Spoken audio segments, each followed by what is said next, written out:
Good morning again. It's Wednesday, January 29th. We're in House Transportation Committee, and we have a whole number of guests today and headlined by the Secretary of the agency, Joel Freeland. And we welcome you here, and we really are excited to hear about the budget address, budget numbers from after yesterday's presentation. And I am anxious to have you introduce your crew and take us and walk us through the numbers. So welcome. Welcome. Thank you very much, Chair Walker. And I believe the Senate is also on, so thank you for that. They are there. Thank you very much.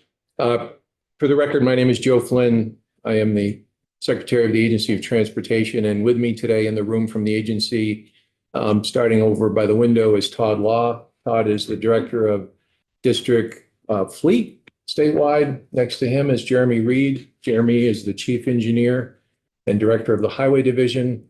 Next to Jeremy is Andrew Collier. Andrew is the Commissioner of the Department of Motor Vehicles. By the door is Michelle Boomhauer, the Director of Policy Planning and Intermodal Development.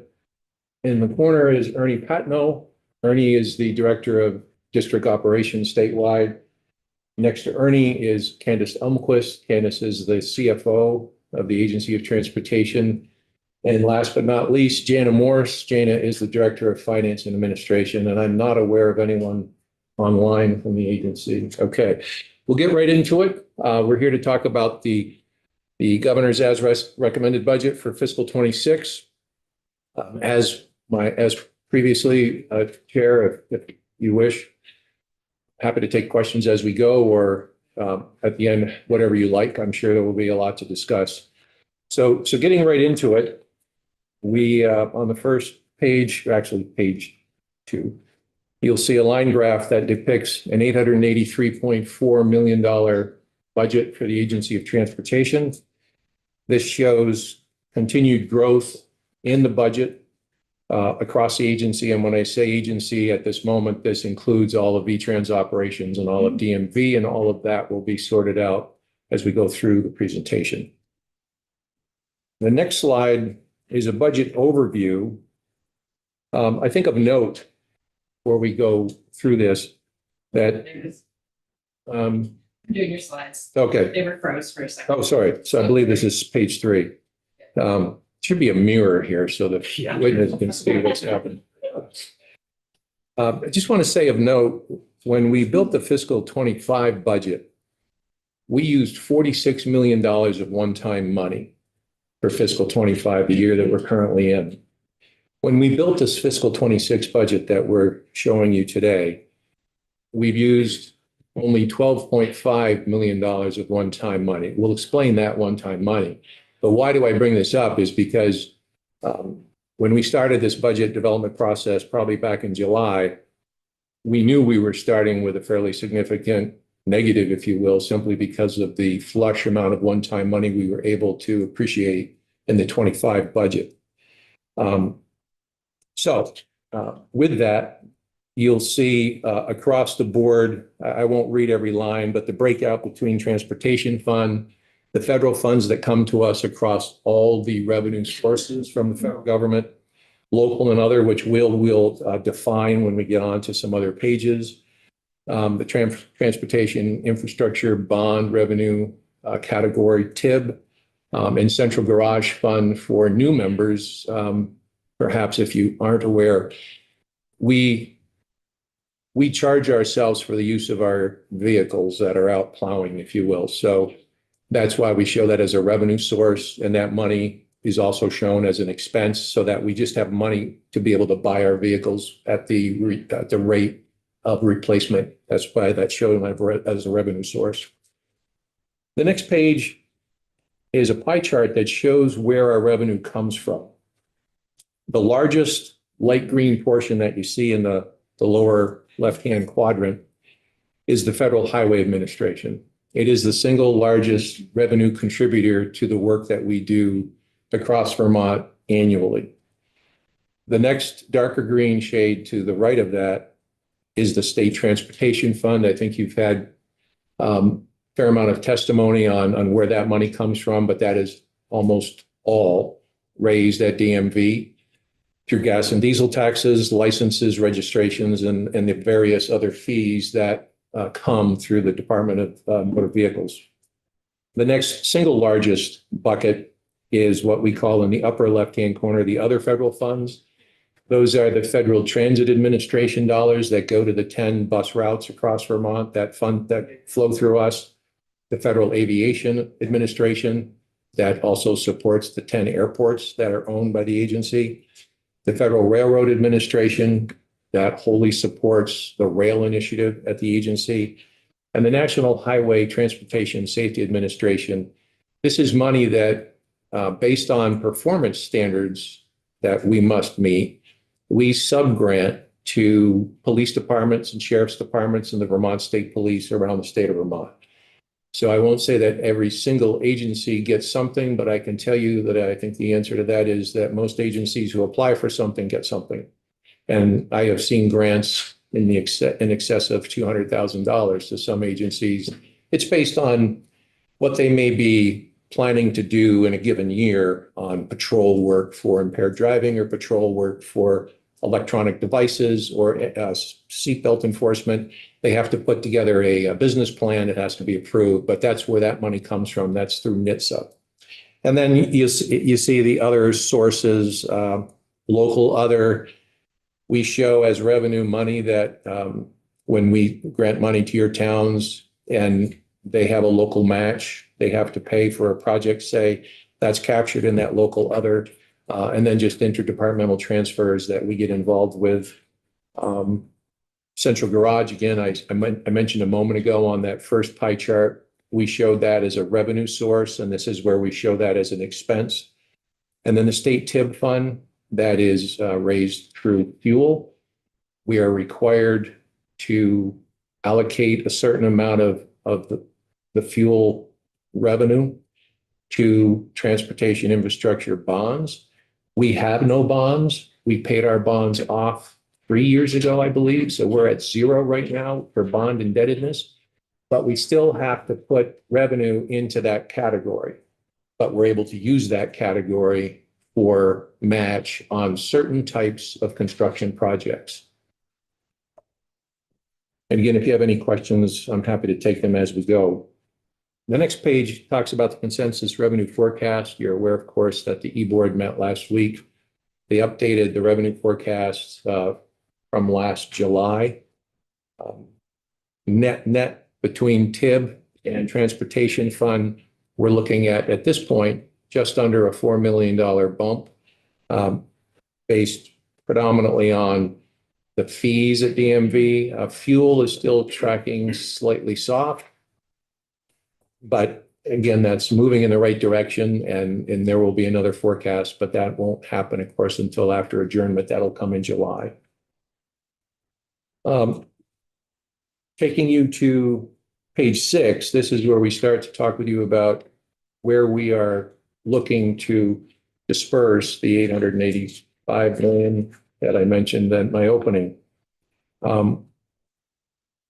I will work quickly through the pie chart. Happy to have you ask questions if you do. And I want to point out one thing before we start.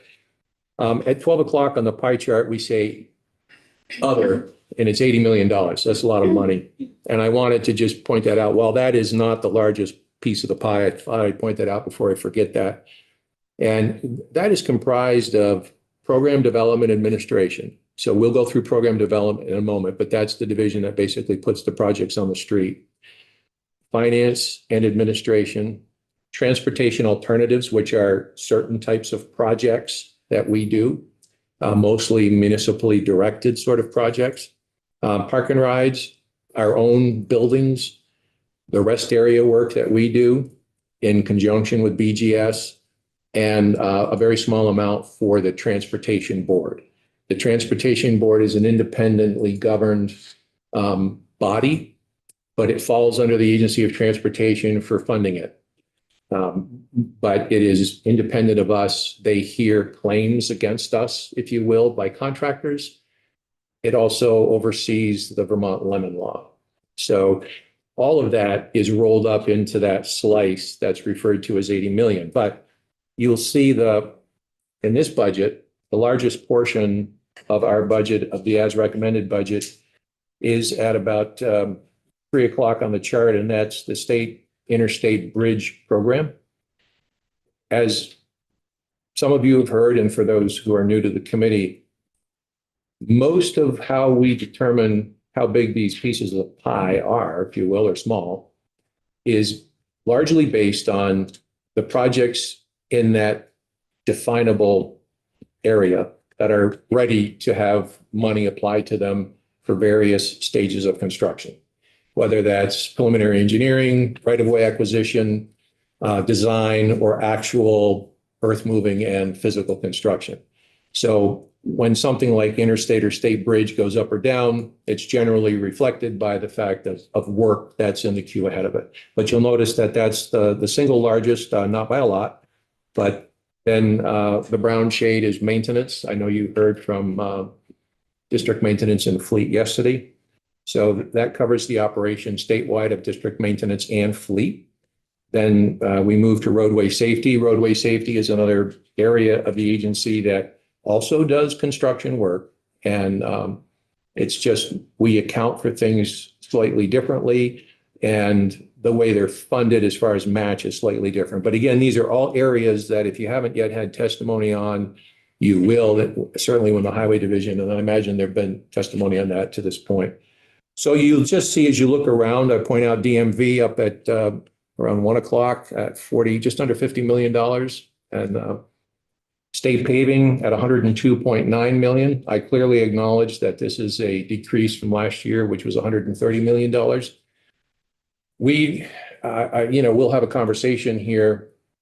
We've built a budget, a responsible budget without raising any taxes or fees that is using the available federal funds to us. And by that, I mean this, that it's no secret, and I know there's been testimony that, bids are running hot. Inflation may be down from its highest peak, about 9%, but the prices that we see are running about 40% higher than we used to see. And so what happens is, of course, that takes more money to do the same number of projects.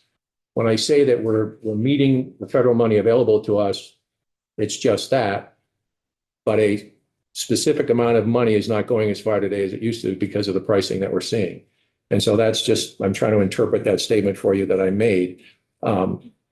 So anyway, you can see that the rest of this budget, and in particular paving, where I was going with that is paving is supported by state fund dollars for match. So if we pave the interstate, we're getting federal money and that's state fund money for match. If we do a bridge project, those are most often matched with TIB money. I talked about TIB money a moment ago. TIB money is very specific. So if we have to skinny down some part of a program in our entire budget, we can only work, because of statute, we can only work primarily with state dollars. In other words, we can't easily cut a bridge project, let's say, because it has TIB dollars assigned to it, and TIB money has to be spent on projects that have a certain shelf life. So even if we bonded for money and bonded for a project, we have to identify a project that we're bonding for. In the absence of having a bond, when TIB revenue comes into our coffers, that revenue has to be used on projects of a long-term duration, 20 or so years. Interstate paving, for example, doesn't qualify for that. So if there has to be something that's reduced, we're very limited to the type of the work that we can reduce. And that's an attempt by me to explain, in particular, the decline at this point in the paving budget. Our friend Nick Sherman in the room represents the Paving Association. I have heard for years and agree with them that if you look at the number of miles of road in Vermont and you look at the fact that pavement on average sometimes lasts 10 years, not always, but we hope for it too, we probably should be paving in excess of 300 plus miles per year. We agree with that. It's just a practical reality of how do we afford to do that in some years. Now, a few years back, we had a $150 million paving budget, largest paving budget in the history of the agency. Last year was 130. There are parameters at play in this budget that we're talking about today, which put it at 102. Clearly, I know we're here to talk about that, but I just wanted to sort of explain that because it certainly appears as an outlier. Do you mind taking questions? Not at all. Just, and I figure this is probably appropriate time because you just got done showing the numbers, but if you could help me sort of comprehend the the state dollars that we currently have now is 331 million. And last year was 326 million, ballpark. We had roughly a $3 million upgrade. And we have the $20+ million JTOC reversion. Correct. So just a simple math, why isn't the 331 million around $17 million more with those revenue upgrade and then the $20 million reversion? You just. No, it's a great, Hi. it's a great question, and I appreciate you asking that. And it really has to do with what I said a moment ago about the cost of everything right now. If I were to flip that and say, but this budget, let me start with this. This budget was built with the JTOC transfer coming to us.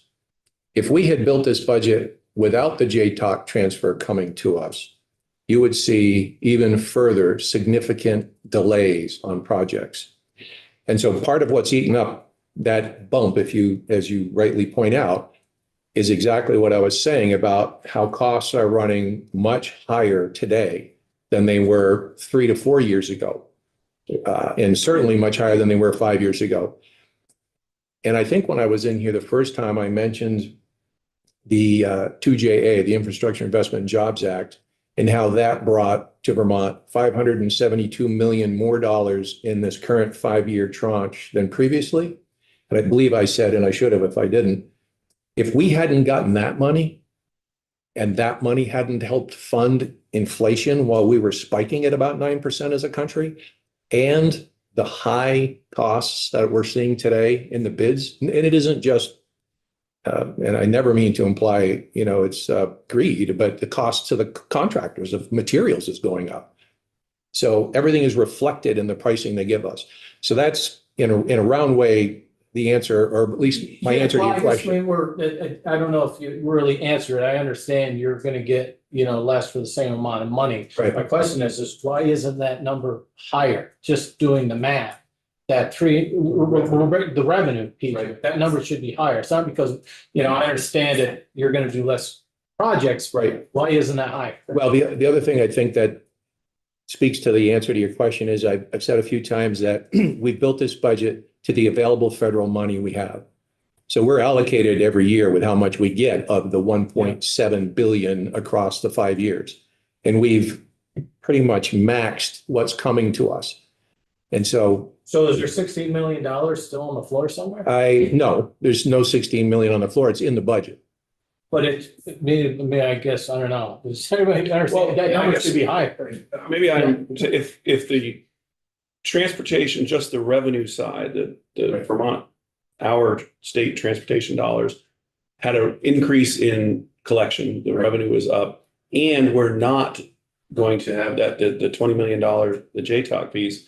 Would we not see that the total transportation dollars available to us are up 3 million plus the amount we're not giving away Yes. in the transfer? That's So my that's question. just on the revenue side. The Right. expense side is a whole Right. much bigger problem. Yeah, no, it would. But on the revenue revenue side, side- we thought we might see the revenues having gone up. Expenses gone up much more. I think we're going to get to that part of it. But the revenues themselves of the state, the transportation income Exactly. Right. would have gone up by 3 million in the revision, plus Right. the however much more that we're not giving away in the governor's budget address by the JTOC. And in my That's what I think the peripheral- question is. my peripheral vision, I believe the CFO can probably better explain Thank you what so I'm much. attempting to explain.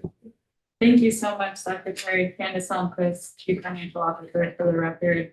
To answer the representative's question, we really would have to look at the transportation fund operating statement that we had when we left last session. And the secretary's statement that we left last session with $46 million of one-time revenue sources really plays a factor in why you see that we're using like only a 1.5% or less increase in transportation funds. That $46 million was comprised of a one-time transfer to the transportation fund from the cash fund that you might remember from last session. And also $12 million of reversions, which we were required to find at the end of fiscal 24. So this past July. And also $8.5 million of reimbursements that we expected from FHWA in admin costs from the July 23 flood. I also happened to make reference to this $8.5 million last week when I was in this committee for testimony. But I'd be happy to walk through the operating statement with you at a future date, line by line, so that you can see the 46 million number. I would appreciate that because I still can't, I understand what you're saying, but I still. And if I Not take saying my out there. little shot at it, that in terms of what that number was, had a whole lot more coming in and out of it last year. You can't jump one line straight to the next in terms of the transportation revenues because of this $46 million in one-time or funds, in effect, is what the ups and downs of that piece aren't as direct line of what we're trying to look at Right. from that perspective. But I would say the one time isn't figured into the, our Into the forecast actual revenue. T fund, but the. So the right, core that's- revenue is different, you would say, right, as opposed to the one-time fund? I mean, that 331 million is a forecast, that has nothing to do with one-time funds, correct or not? Or does it? It does not. It does not, so that's my point, is Yeah. just doing the math, that number should be higher. We should look at the. So we'll have I don't want to Okay. belabor this, but I'm just trying to make the numbers work my. Question. Representative. I don't want to hold anything up, but it seems to me that what we're looking at is a distillation of all the different revenue sources Mhm. coming to that number. Correct. And so it is what it is. Thanks. I apologize. I do have another little bit of a question on that. Secretary Flynn, when you look at that, all of that revenue that's got to go to all of those places. Right. Railroad money, aviation money, urban transit, they're set that they formula, town high, those are all set by a formula. You don't have any discretion in those, right? How much of this 850 million or whatever dollars in total, sorry, 858 million or whatever, how much, if you have any idea, that's all set, how much do you actually have for your discretion and your teams to build? How much do you actually get to work with versus how much is already formula? Just a ballpark of. I mean, I think basically the answer to that is what you see mostly in the maintenance budget. So basically about $120 million. And the rest is already. I'm not saying every single dollar, but overall, so. and you'll see, I mean, maintenance is wholly funded on our, state fund dollars. I mean, if the flexible dollars to your question. Thank you. And you're correct that Federal Highway dictates the type of programs that its money can be used for, and aviation clearly is specific, as is rail and as is transit. And one area cannot be redirected to another. It's just not allowable. So the So only area you can do is transportation. Vermont. Correct. On money that you. the money that's raised, correct, the money that's raised through DMV or anything, as in the case of last year, that might have come to us in the way of one times. That's the only place we have really discretionary ability to decide where we want to plug something into a program. Thank you. So moving on to the next page, 7, program development. So this, again, I mentioned, this is the group that really puts together the construction program. You'll see the chart on the left lays out the different descriptions of what the program entails, the comparisons of 25 to 26, the percent of change. I think the most important thing to point out, well, there's 2 things. You'll see a high percentage increase under Park and Ride, and that's because we have a project planned for the Sharon Park and Ride to Vietnam Veterans Memorial Park and Ride on 89 northbound. And you'll also see a significantly higher percentage increase under bike and pedestrian. That is a federal grant pass-through to the city of South Burlington for the pedestrian bridge that it wants to build over I-89. But that money has to come to us to go to them. It can't go directly to them. But I draw your attention to the lower right-hand corner of this page because across Vermont and across the districts that you represent, there will be in various stages of construction. Now, by that, I want to go back to my comment a moment ago. Construction doesn't just mean you see yellow equipment But construction can start with scoping, it can start with preliminary engineering. It unfortunately can spend a decade or more in litigation for right-of-way, depending on the project, like the diverging double interchange in Colchester, exit 16. I think we're going on 14 years now in litigation that's been foisted upon us, but we're almost there. But so I do point that out because I don't want to misimply, if that's even a word, that every one of these will be shovels in the ground project, but there's a degree, they are projects. They exist. They'll be in the white book that you should have. But you'll see 38 paving projects. You'll see this list: interstate bridge, state highway bridge, roadway, traffic and safety, park and ride. I mentioned the big one, bike and ped, transportation alternatives, and some rest area improvements.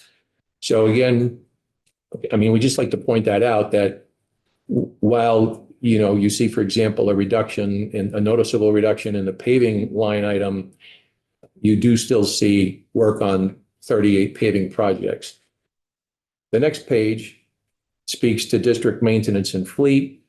It's fairly straightforward. I won't read through it, but comparative to prior year on the left and on the right, each of the line items, it was probably discussed yesterday, you know, the work efforts specific to those line items on the right-hand portion of the page.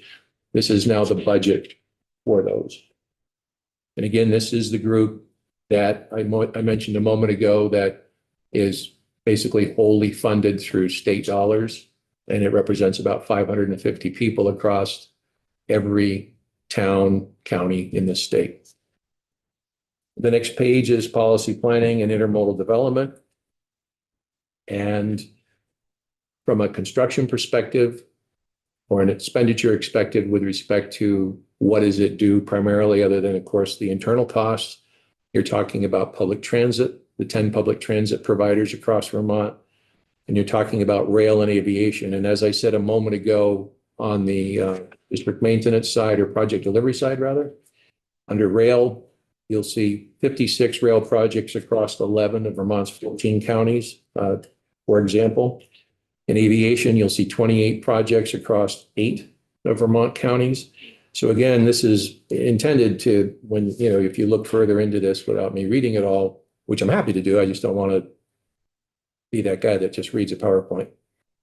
But this gives you a little bit deeper understanding of the breadth, if you will, of the programs. And we try to emphasize that, you know, we are focused across Vermont where the transportation network, whether it be road, bridge, rail, or air, has needs. I mean, large projects in urban areas can be very expensive, but we're very, very aware that all of Vermont needs infrastructure improvement. And if you were to look at our dashboard, which is a very interesting tool that we have on our website, if you go onto it maybe in another testimony that you could be shown it if you haven't, V-Transparency, we have a live map of the state, and you can click on a dot and it'll tell you what we're spending. It'll tell you the project. It'll give you contact information, and it sorts by county.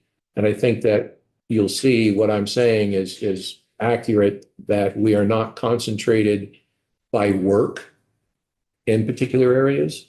You will see sometimes higher concentration of costs based on what that project was. Years ago, you might have seen Grand Isle County having this really sort of out of whack percentage, and that was the drawbridge. You might have seen Addison County because of the tunnel. So you have to look at the cost of a project versus the number of projects. But anyway, you'll see where rail is very spread across the state with the work that it's doing, as is aviation. The next is public transit, as I mentioned. Again, the chart on the right are just the line items of their budget. I point out ridership increase across all providers. Now that is taking into account, as you may have already had testimony, some declining ridership with Green Mountain Transit on some of its rural routes, but there's a good plan in place for them to swap with other providers. The other providers will maintain those rural routes, and GMT is focusing on its more urban routes where their ridership has been strong. So we continue to fund that initiative across the state. I want to point out 2 e-buses This talks about funding in place for 65. There are currently 17 electric transit buses. Representative, I'm sorry. My apologies. Well, I don't have to go into, I have a public transit question, but I can wait till you're done with the whole section. Well, no, I was just going to say there are currently 17 in use and the remaining 48 are in some phase of procurement, but yes. Yeah, so my question is, I'm looking at the white book and I'm thinking about the money that we put into the Mobility and Transportation Innovation Program last year of the federal money that we put in, the $3 million. Or, and then I think it went up to be 3.5. So it's showing up in FY 25 and not in FY 26. But I know according to Ross that they've spent about $1 million of that money. And I'm just wondering, does that mean that other 2 million is still to be spent in 2025 or just trying to figure that out? I'm going to defer to Michelle, who's seated right behind you, Representative Burr. Here she is. Michelle Buchenhauer, Vermont Agency of Transportation. So, yes, there were MTI awards in fiscal year 25, our current year, that included carbon reduction program funds, and then the balance will be in fiscal year 26 budget. And when Ross comes in with his detailed budget, he'll get a deeper dive on that. Yeah, the next page, I believe that's 13. Nope, I'm sorry, really small fonts, 11. This is finance and administration, very straightforward. I think the thing here that I'll draw your attention to is transportation buildings. We are looking out over the horizon and we're starting to invest. And so this budget reflects $2.5 million in transportation buildings. I want to mention that this does not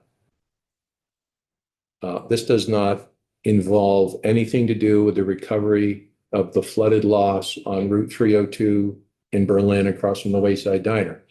Nor does this have anything to do with the cost to reconstruct on the property that we've already purchased on the Payne Turnpike in Berlin. So that is a separate bucket of money that is actually FEMA money expected.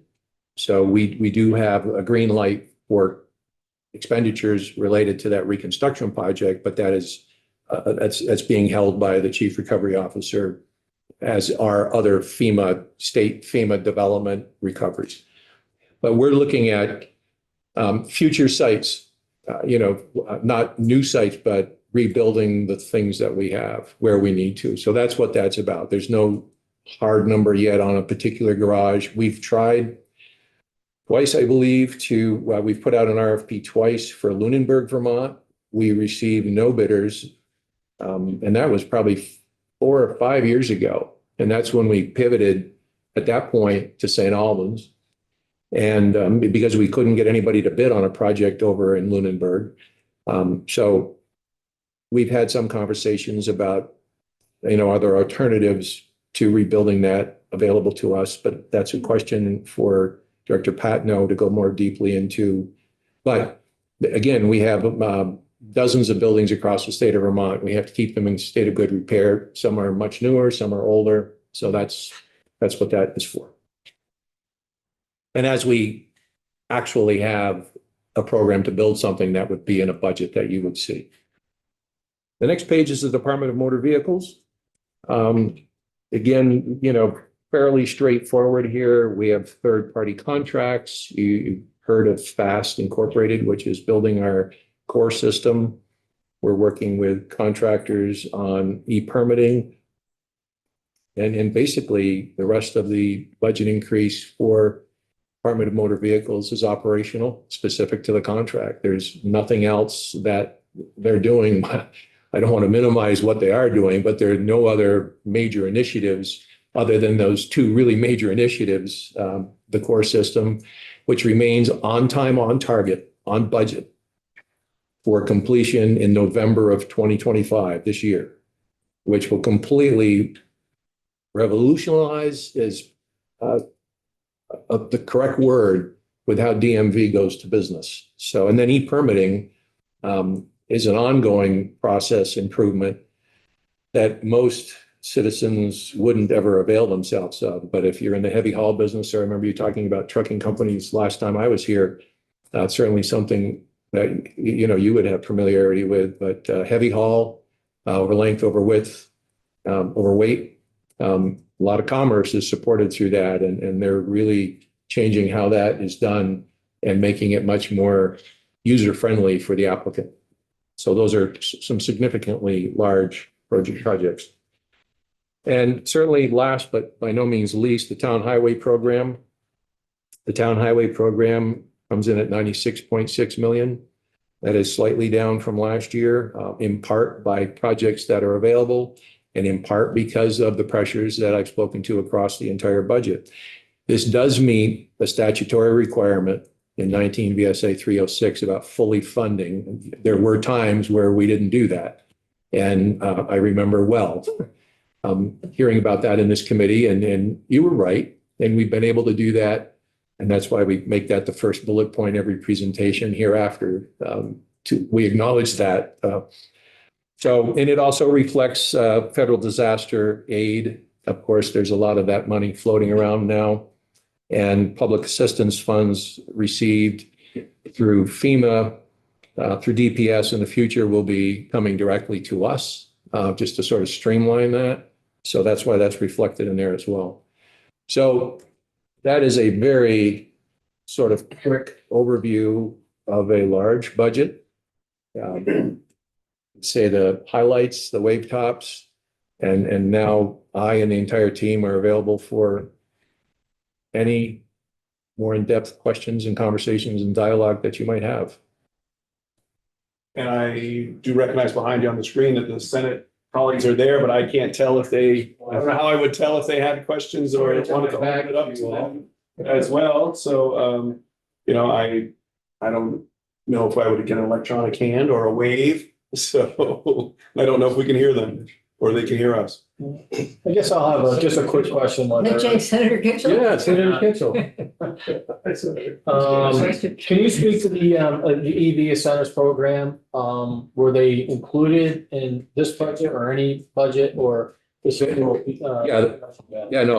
That's a good question. They're not included in this budget because there will be an omnibus bill coming out in a week or two, which is an administration bill that will include the EV incentives. Okay, thank you. And I guess we'll hear more on that, but there's the mileage smart, those Correct. programs. You're Correct. saying that E-bike, replace my ride, the incentives for the purchase of battery electric or hybrid electric vehicles. That's the program. And then there's a fleet. I forgot the fourth. Electrify your fleet. Thank you. So those will be part of this omnibus bill that'll be released. And that's an administration effort. I believe that'll be released by Secretary Moore or at least by ANR and address these issues to your question. See? Please go ahead. Yeah, thanks. So one of my concerns coming into this session from Heinsberg, we got, wiped out in the flood. And what's disappointing, no fault anywhere, is that I think Heinsberg knew, hey, these culverts need to be upgraded and whatnot. We've gone for structure grants, but basically said you can expect those about every 10 years. So sure enough, all the things we had identified that we knew we needed to do, now we're hoping for FEMA money and spending, far more money. And I see just generally overall municipal budgets going down. It feels like climate change resiliency, building that in, helping our municipalities do it, because I can speak for Heinsberg, it's very hard to do, fix things before they break, and convince voters to increase their property tax to do that. So that's something I hope that you want. You're right. We do have a revolving cycle. Not every town gets the town highway 8 every year. As you see, that line item actually went up. So we boosted that. But as far as class 2 paving and structures, no, because we just, at this point, we don't have the resources to meet every town's queue that is ready. So we therefore historically have had literally a queue of towns. And if you're, in the first number and your projects total the amount of money that's available, they get funded. And then those towns move to the back of the line. There have been many discussions about that, and we're certainly open to, is there a better way to make those decisions? But at the end of the day, that is fundamentally based on the revenue available to direct toward those. But I totally understand your point of view. Just to build on that, I know sometimes it's only state money, that's all you got. Sometimes you have federal money. I just wonder if I know some federal money goes into some municipal projects and just, want to make sure we're not ignoring some of what might be there, even though we may need to dig up a higher, maybe a 50% match. But in the same way, we don't want to leave any of our state highway programs left with money we could have obtained. I'd really like to make sure we're doing the same or understanding what is available and making sure we're maximizing that too. Just as speaking for the municipalities. Jim Casey, Hubbard. How many years down the road do we plan on propping up the electric cars? Is this something that's gonna go on forever, or isn't it standing on its own good enough now? I mean, do we need to keep propping it up? There are certainly probably two schools of thought there. I believe that our registrations right now are around 17,000 electric vehicles.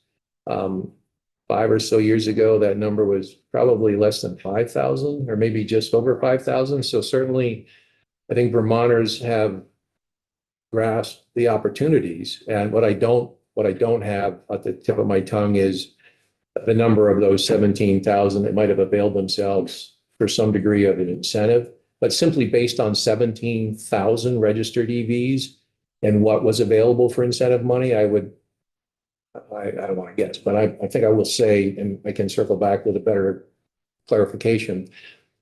I would have to think that the majority of those 17,000 did probably not avail themselves of the full amount, because at least in our budget. Now, I know depending upon who your electric company is, there have been programs out there. I think Green Mountain Power had programs, but it depends on where you live and who your service provider is. I think it's like anything. If we get on a plane to fly to Florida during town meeting week, that's subsidized by the federal government. Aircraft are subsidized. The landing fees are subsidized. Amtrak is subsidized if you board in Rutland.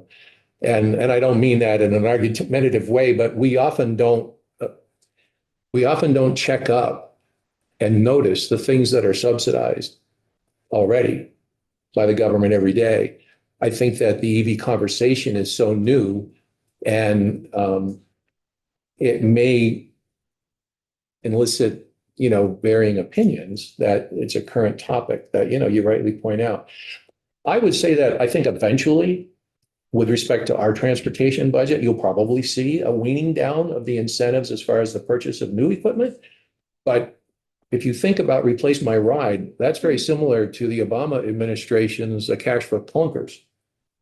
So, the other side of this as well, if you look at the transportation cost to a family budget, the transportation cost to a family budget is among the largest percentage of cost to a family. And then if you start looking across income levels, and you look at families who don't have a lot of discretionary money, but yet they've got to have that car. They've got to get to their job, right? And not even taking into account school tax, property tax, groceries, and all of this. Much of this incentive money is helping people who otherwise may be driving very costly, fuel inefficient vehicles. If you just look at it from a dollars and cents perspective, and not even the environmental piece at this minute, there are people who I am certain have been able to, especially in Replace My Ride, or even perhaps in the purchase of a new vehicle, and I believe that's new and used as far as those incentives go, have been able to get into a more fuel efficient vehicle, which not only may benefit the environment, but it also might benefit that family's personal budget. So those are some other considerations involved in that. Not to sit there and debate you, but wouldn't you be putting a burden on some other family? By taking, aren't we all putting money into this program? Sure. Every Okay, dollar. so- Right? So it's just another drip in the bucket coming out of people's budgets. Mhm. I think that also would have an effect. All these freebies Mhm. has an effect on trying to feed your family. I mean, Yeah. it's, Yeah, not everybody wants to pay for those things. sure. You're right. I mean, everything in this budget is paid for by taxpayers. Everything in the federal budget is paid for by taxpayers. If you want to look at this from another perspective, we also are under currently mandates supported by the legislature. And those mandates require certain metrics to be met by certain dates. And there's currently a lawsuit against the state of Vermont because we're not, well, I agree. And I don't want to get overly political, but that's why my boss vetoed the Global Solutions Warming Act. But we're here. And so I'll just stop there. But so part of what we're doing here is in response to the mandates of the policy. And it's a way to try to achieve policy long term.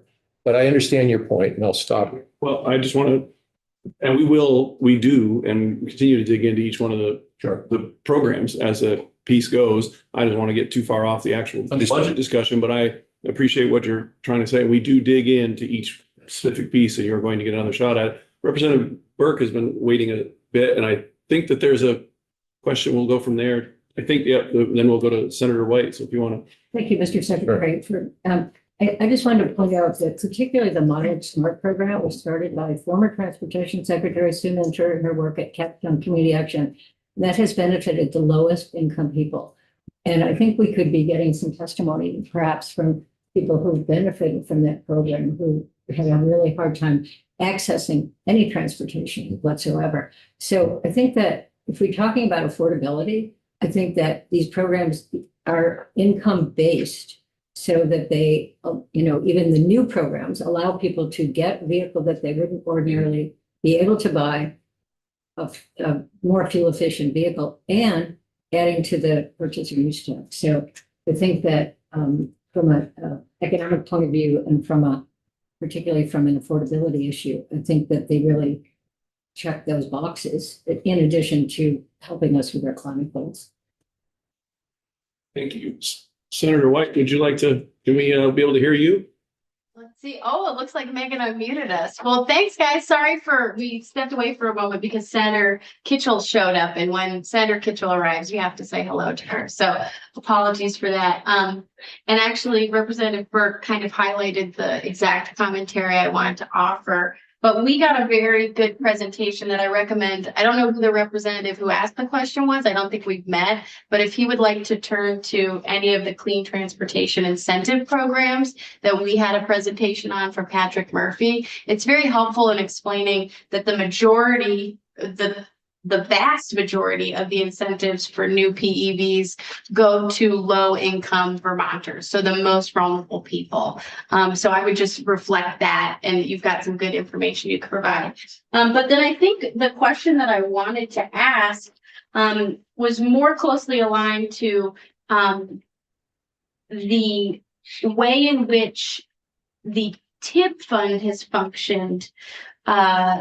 I'm wondering if you could speak a little bit to how you see that fund moving forward, and if it is an avenue that we could pursue, that type of funding, if you have considered using that type of funding to pay for other programs, because we're seeing gas tax revenue go down.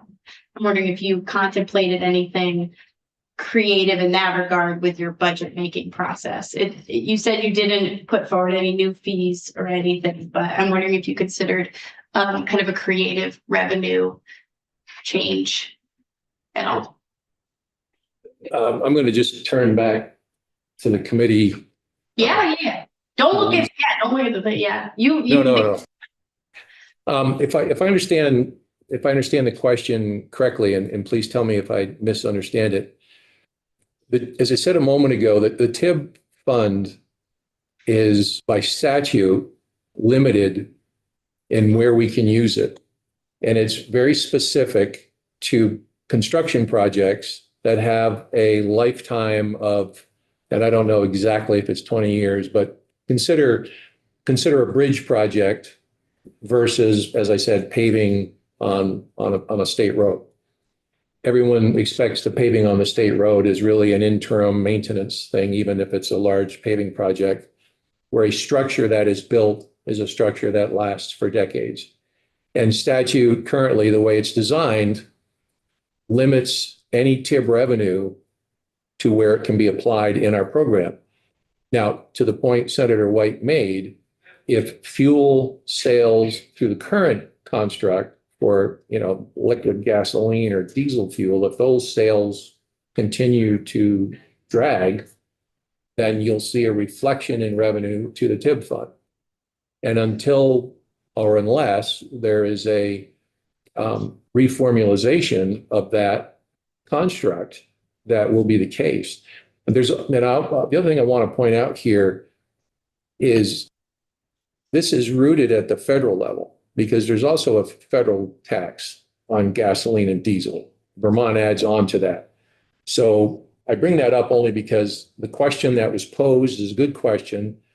And I believe that part of the answer to the question lies with where the federal government will go with the same question, because this is in large part how it funds states across the country through their federal highway program. And so this is something that does have to eventually be recognized, as perhaps does the EV side of the house. But yet, we're moving to a mileage-based user fee, at least on the registration gap here.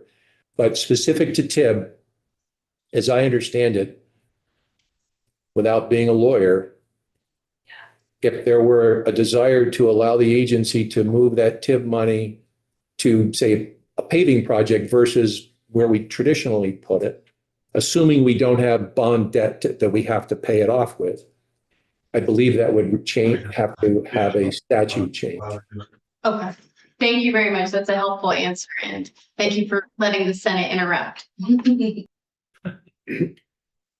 I would dare say that we'd never consider the Senate an interruption, but Secretary, with the drop in the pavement, I understand you mentioned a couple of years ago it was the highest level of paving the budget had ever had, and now we see a significant drop. And obviously, we see the unbelievable amount of depth of things that you're involved with.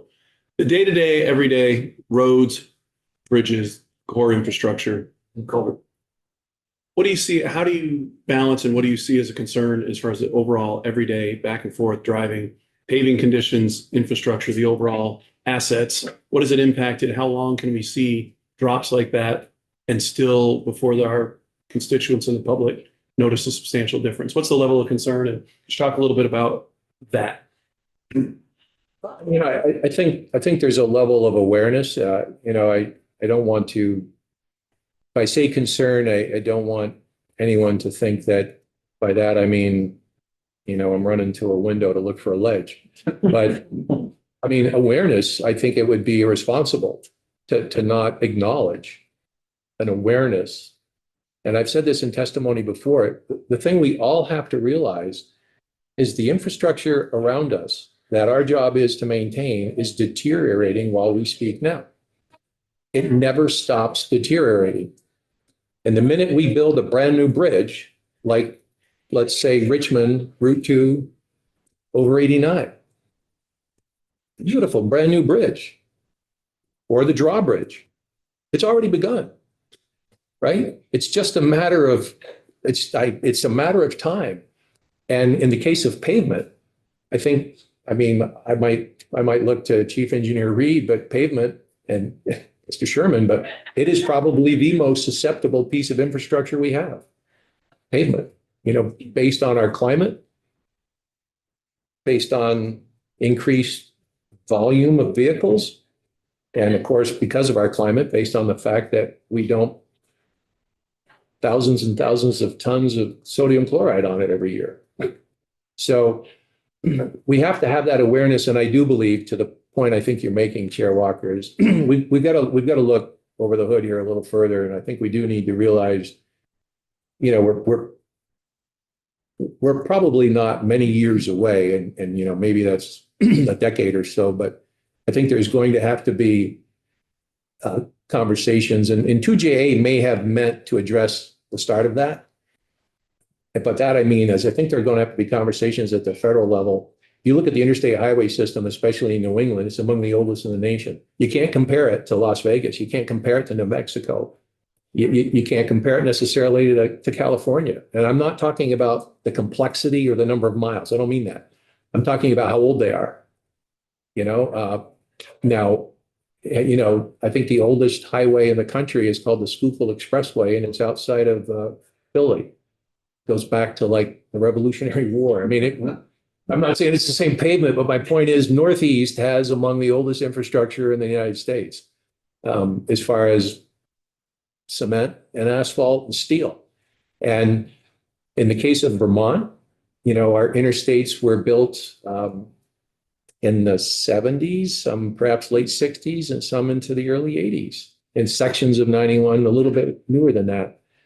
And certainly our 2-lane roads were built, many of them, I mean, they were improved, but they were dirt roads that followed rivers because that's where the mills were and that's where the communities grew. And so that just speaks to the age of things.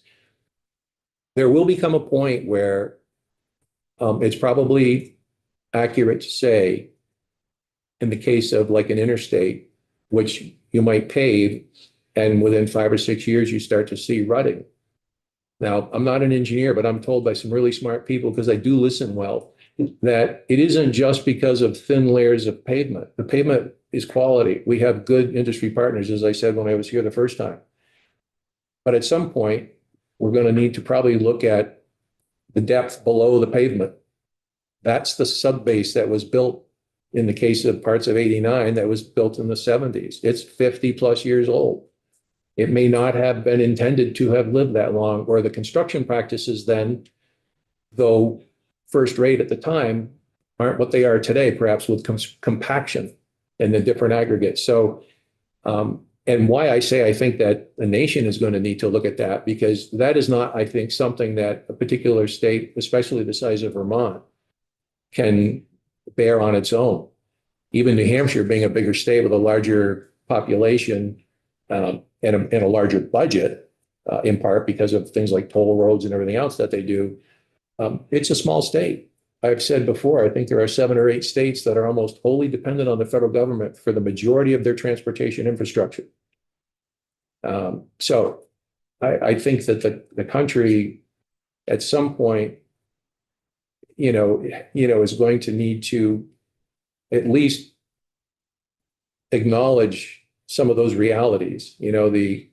The creation of the interstate highway system under President Eisenhower was a massive national undertaking.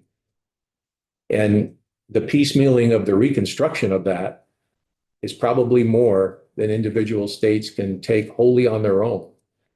But that's just one person's opinion, and I'm not speaking perhaps on behalf of anybody but myself. I very much appreciate that trip down that line. And I guess I'd also add to that, we don't have the opportunity, I guess, nor the burden of building a whole lot of new roads. And yet our budget doesn't allow us to keep up with the level of expectation and maintenance. So that makes it even a little bit bigger of concern than mine, that we are out into a whole lot of depth of a lot of different projects, but yet we don't have the opportunity or burden of building new, and we still can't seem to keep up with the level of paving that's needed, work that's needed. So that concerns me even more, in that if we did have the opportunity for growth, where would we find the funds for that? But we are at our noon, and we very much appreciate all of your guests and the opportunity to have the Senate Transportation join us. And we will wrap up for now, and thank you for all your time and presentations. I look